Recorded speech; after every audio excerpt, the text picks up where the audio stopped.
kubira katemba buzako assalamu alaikum warahmatullahi wabarakatuh Fahad Pro yujo gabatusako agagude mu bitundu byegwange ebyenjawulo gwejo tasode kubira gatotuka eranga njagala kubira gatemba kulisayo mu yidi kasubire ayidi yabatambulide bulungi nnyo mwasaze ebisolo mwa wadde zaka sakone bitu birala bingi nnyo eranga mu ngeri yenjawulo muzigirize merenga tetumirako abaana abawe kawempe mbogo kawempe ketfalao kawempe tula kirokole awo naona maganjo kasubire namwe muri fiti nnyo kakati no wendi nnyo kubira ngatemba tusako updates zenjawulo ezisobola kubira ngatezigowa mu ggwanga lya Uganda gwatamanyi kikigenda mu maaso wano video obo gifunye tetake kigalo like nga sharing irako abala kuboxako whenever ngo ina chiwandagala kubira ngatoyogerako wansawo ogenda uno bira ngate osula wendo woza yonjagala kubira ngate kutwala butelevu mawulire gano omuchala Rema Namakula akiguddeko era nga asinkanye omuchala manyikirwa nga Jennifer Fulfiga era munange Jennifer Fulfiga nga omumanyi tetera kubira ngate asirika ina byamulangidde naddala kukwawukana kwe sakono mukulu amanyikirwa nga Edirisa Musuuza era ngono ategeezezza Rema Namakula nti munyivu olwokubira ngate munange yasobola okubira ngate asulawo Edirisa Musuuza n'abeera ngate agenda ewa Dr. Hamza ngenda kubira ngate mbibaterawo mu butambi mwongere okubira ngate mulaba biki ebisobola okubira ngate bigenda mu maaso side zeeyo era nga ne Rema Namakula ina byasobola okubira ngate addamu naddala ku nsonga eyo yasobola okubira ngate emujjayo ew'omukulu amanyikirwa nga Edirisa Musuuza tulaba tuzikalira byero ngenda kubira ngate bikutirawo awo sako n'ensonga endala nyingi nnyo nga biziri mu kubira ngate zigenda mu maaso mu ggwanga lya Uganda Shekasha musomodo walinjo okubira ngate akolako gwe wena ayina ensonga ezitaganya okubira ngate zitera ajja kukolako nkozesa amaanyi ag'edduwa fune ku namba z'essimu eziri mu kubira ngate ziyita wansi ku stika zijja kubira ngate akolako buli kimu kijja okubira ngate kikutambulira bulungi nnyo malidadi sana katusimbule ne Rema Namakula ono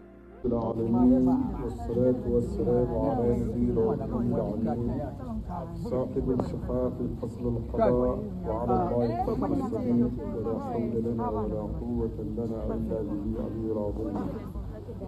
I have not said the prayer yet. Some episode of the prayer. Meanwhile, all this gathering will occur. When it was in darkness, it was in the cabin. That I should pray is going on in the community. So, his wife Sarah, well, I made a prayer from word.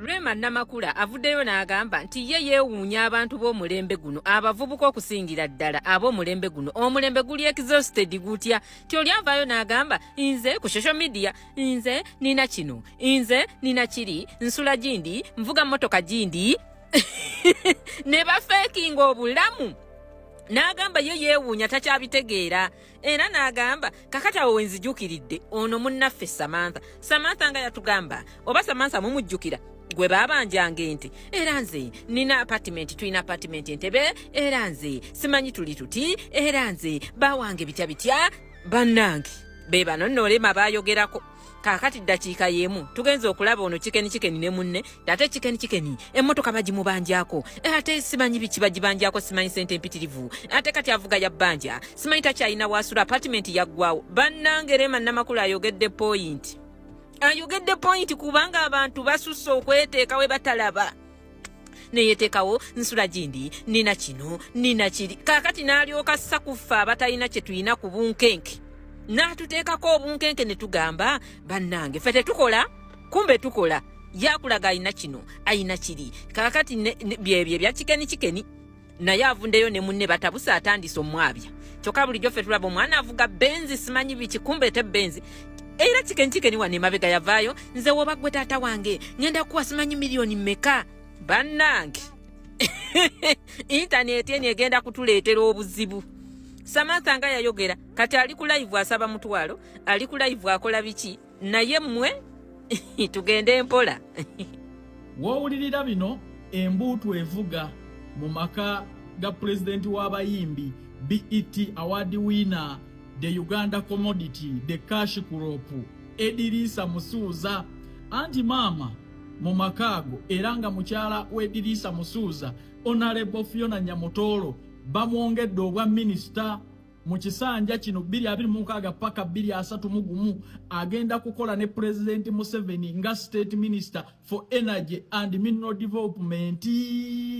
Obugalo njagala kubuulira obugalo bw'Edirisa Musuuza ne famire ye njagala kubulabako wano anti obwa minisita ne ku mulundi guno tubuwuuse buva. Congratulations my dear sister Fiona Nyamutoro, weebale kubeera mukyala mukozi. Kino kitegeeza bukozi, kitegeeza weebale kubeera mukyala yagala eggwanga lye, ate era weebale kubeera mukyala ayongera ku Uganda. Congratulations and big up to the Edirisa Musuuza family. Lodge ze Uganda like seriously. Chiche tuliko. John tuka mloji ne muganda wange. Tugenda kwebaka. Bangamba you can't sleep in the same room. My brother. Out of the blue nemba gamba okay. Ngenda kusasula mirundi ebiri tusule na embwera tekikirizibwa mbozi nga asuze mu room ene endala. I'm like what? We tusula muno nga tuli babiri. I pay one person. Okitegedde. Kati out of the blue bangamba era eteka lyaita temusobola kusula ba Luganda babiri mu room emu. I'm like what are you trying to mean? Ne bangamba no nga womanyi wasula muli maybe you're going to pay wano sasule. Ne bagamba okay. Wekiba bwekyo ngenda sasula mirundi eja ebiri tusule muno mwera tekikirizibwa. Ne bagamba eryo lyeteka lye mwayisawo nga mwagala okubba abantu basasule mirundi ebiri oba ntya nedda eteka lyayita. Ne maga oh kyemutegeeza nti we are gays tuli basias is what you mean. Negamba you know ne bagamba you people change this. Sinti ugwe mulaba nti agenda kusula mu lodge oba ba Luganda nti they're going to have sex. No, people move to discuss business. Mushitegeera lodge ze Uganda what is going on? Nzata kitegeera nzata bimanyi nzata abitegedde. What? Nemba gamba okay. Weba sister wange nga tuli kusula naye muno. Is it allowed? Nemba gamba yes. It is allowed. But for the same gender you can't. I'm like what? Byatandika ddi? When did this start? Like seriously. Nzata chimanyi oba. Na yani yabagamba nti when you're sleeping in the same room with the same gender you're going to have sex. Who told you that? Lodges are rest rooms. Ate simanyi teko bali atandika dibwe erityo. Tutambulenga na basa. Omuntu agaggawala ng'ayise mu makubo gali asatu gokka. Erisooka ng'ayise mu bubbi abbye ebintu bya banne. Ekkubo eryokubiri kubeera kusikira bya bugagga eryo yonna nnyini eyabikola. Ekkubo eryokusatu kuba kuweebwa nga waliwo akuwadde ebyobugagga bye yakola naye ng'akyali mulamu. Amakubo gali asatu gokka omuntu g'ayitamu okugaggawala. Teriyo agaggawala ng'akoze bukozi, wabula omuntu akoze obukozi abeera bubeezi bulungi naye nga tagaggawadde. Nameere essaawa zino minisita bw'abeera nga Nameere ow'e Masaka akalulu oba yakayitamu bulungi oba yabbakabbe oba bamulangirira ku Manchoolo essaawa zino minisita. Ate ng'omuntu omugezi yenna tebamuziikira ku mulambo. Bw'obeera nga wali owagira oli eyali avuganya Nameere era agamba nti nno yawangula, kkiriza gaana babeera bagenda kuziikira ku mulambo. Nameere essaawa zino ye minisita era essaawa zino gwe tusinzanga minisita era essaawa zino ye mukulembeze waffe. Igwe munnayuganda ali eyo bw'ofunanga omukisa ogubba ba osobole okuyitawo ogaggawale. Bw'obeera ng'ofunye omukisa oguweebwa kkiriza bakuwe. Bw'obeera ng'ofunye omukisa ogusikira ebyobugagga bisikire osobole okuyitawo kubanga ge makubo gokka agatuusa omuntu mu bugagga. Bannayuganda, omukyala gwe bayita Nameere alina omukisa era n'omala osanga Nameere mu kava n'omukako omukwano n'omureepinga asobola okuzaalira abalongo olw'omukisa gw'alina. emyaka gye mmaze nga ngoberera politics wa Uganda sirabangayo member wa parliament alinga Nameere nti Nameere balangirira mulala mu Kalulu Nameere n'agenda mu kooti n'asaba likawunti omulamuzi najja akole likawunti n'asanga ng'obubokisi obumu babugudde oba kitegeera omulamuzi n'agenda mu maaso n'okubala obululu omusajja oba polling kibiki babayita baani eyalangirira mu kusooka nti Nameere bamusinza akalulu ne bamugoba mu kifo ekyo ne baleetawo omulala era ne bakyusa n'abala simanyi ba DPC baani ogwo nno gwe bayita omukisa olubadde okugenda mu parliament ne bamulonda state minister Bannayuganda omuntu ow'omukisa asobola okusaba visa omulundi gumu ne bagimuwanga Nameere ow'ebisiraani asaba visa emirundi 5 ku 10 ne bagimumma emyaka emeka gy'obadde mu parliament naye nga tebakuwa bwa minisita ye Nameere olubadde okulinnyamu ekigere kye ne bamulonda kuba minisita ogwo gubeera mukisa emirundi emeka gye weesimbye okuba member wa parliament nga bakubba kati ng'omusajja Bijirwa agamba yakasimba emirundi 5 nga bamubba naye Nameere yeesimbawo omulundi gumu akalulu ne bamulangirira oba otya ate omujega y'atayiga General Bijirwa wakasimbawo emyaka 5 emirundi 5 nga toyitamu kitegeeza oli ku side nkyamu omusiru omujega yatayigira mu mistakes ze kyukodde mu kibiina ekiwanguzi Bannayuganda ono ye Nameere ate ono omulala ye Balamu Balugahala Balamu yafuuka minister state minister nga talinnyeko kigere kye mu parliament essaawa zino full minister era Balamu ye namba 1 Nameere ye namba 2 mu lulimi olwaffe olw'oku luguudo Balamu ye manager ono Nameere ye assistant manager nti Balamu full minister Nameere assistant minister ng'omuntu atandika tebasobola mutandikisa waggulu state minister abeera representative owa minister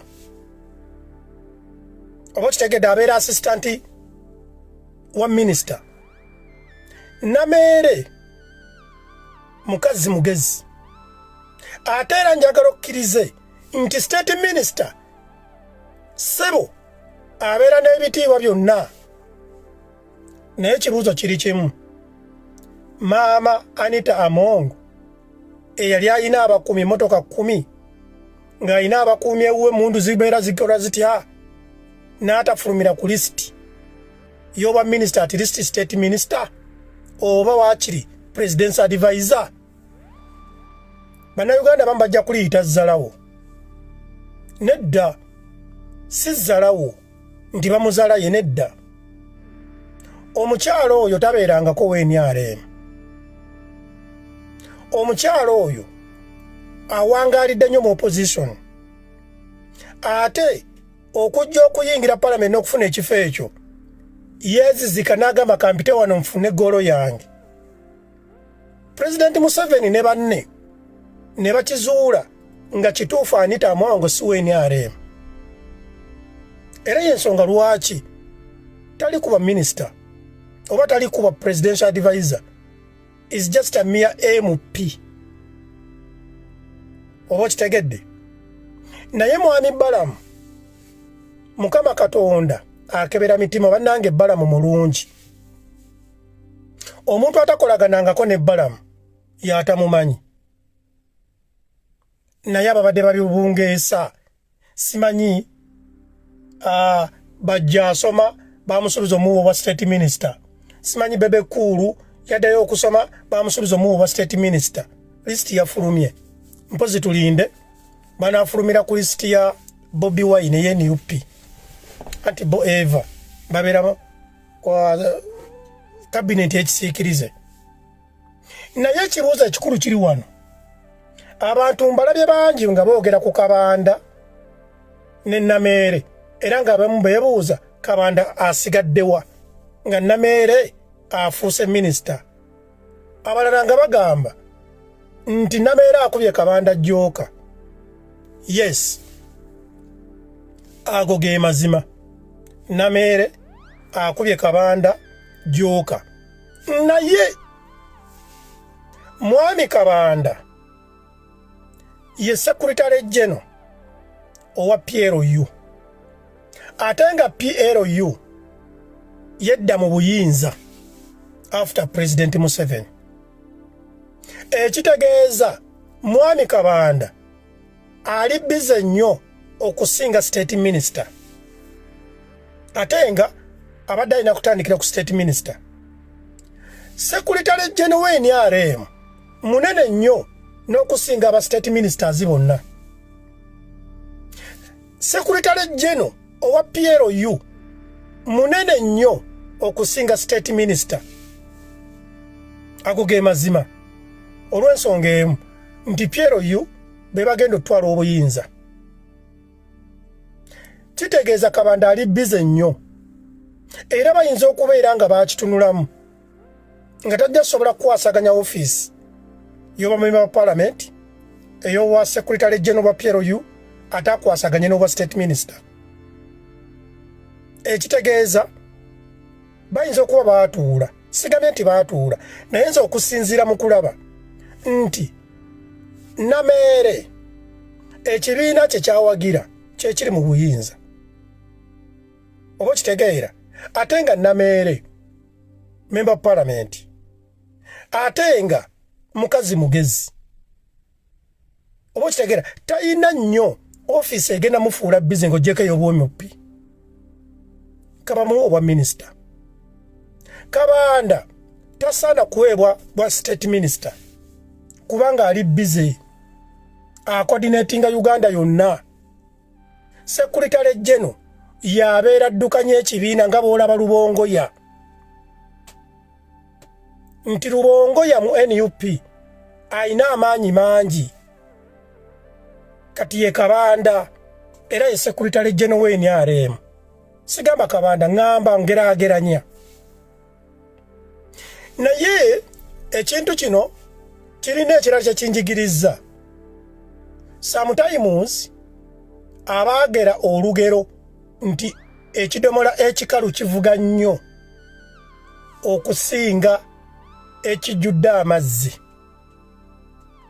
Olugero olwo lutuufu nnyo kubanga weebuuzeemu lwaki ddala Mwami Frank Gashumba tafulumidde ku listi y'aba State Minister. Abajega bajja gamba kubanga wa PLU ne Balamu wa PLU. Era abajega bajja gamba nti bali mutadde mu section ki yonna gye bali mutaddemu. Naye ensonga egaanyi Frank Gashumba obutalabikira ku listi y'aba ministers bw'oggyako ebitabo bye simanyi level ye gy'alina mu bitabo ayogera nnyo n'ebiteetaagisa. Ekitegeeza branding and packaging. Mwami Frank Gashumba ye brandingira mu kubeera mobilizer. Era Mwami Frank Gashumba ajja kufiira ku kifo kya mobilizer. Aga Katonda kubanga ye branding anti ye ayogera nnyo. Mobilizer kiriza oba gaana. Ekyaba mobilizer kyetaagisa abantu abali mu Hadija Namyalo. Hadija Namyalo tali kuba minister. Kisaana bafulu figa ba Frank Gashumba bwe batyo. Okwogera nnyo sometimes si kulungi. abalungi abatuwuliriza era abatulaba olunaku olwaleero tukyaddeko ewa Sheikh Ashraf Dembe. Sebo nsanyusa okubalaba. Amannya agange nze Sheikh Ashraf Dembe akola ku bizibu by'enjawulo. Omuntu singa aba alina ebirwadde musomereddwa tumuwa amazzi ga lukuya nga bw'obadde ogalaba tugenda abantu ku kyoto ne twokya emizimu emibi egibabaamu n'okulomba edduwa. Abantu singa abeera ng'ali wano atuuse sobola okumulombera edduwa ne waba atatuuse nga mpadde amannya ge naye ng'ali wala. Neetaase enamba yange yeeno eri 07 01 76 37 11. Nammwe bannyinaffe abali ebweru oyagala okuba nti oyagala okulombera ku dduwa ng'olina ebizibu viza zibuze amaka gakolongotana sente zikola zimpita mu ngalo ojja kumpeereza ekifaananyi kyo n'amannya go ebyo byokka bijja kummala nja kukulombera edduwa ojja kutereera. Olunaku olusembayo mu mwezi mba n'edduwa eyawamu ffenna n'abalwadde bange abakadde n'abapya. Salaamu alaikum warahmatullahi wabarakatuh.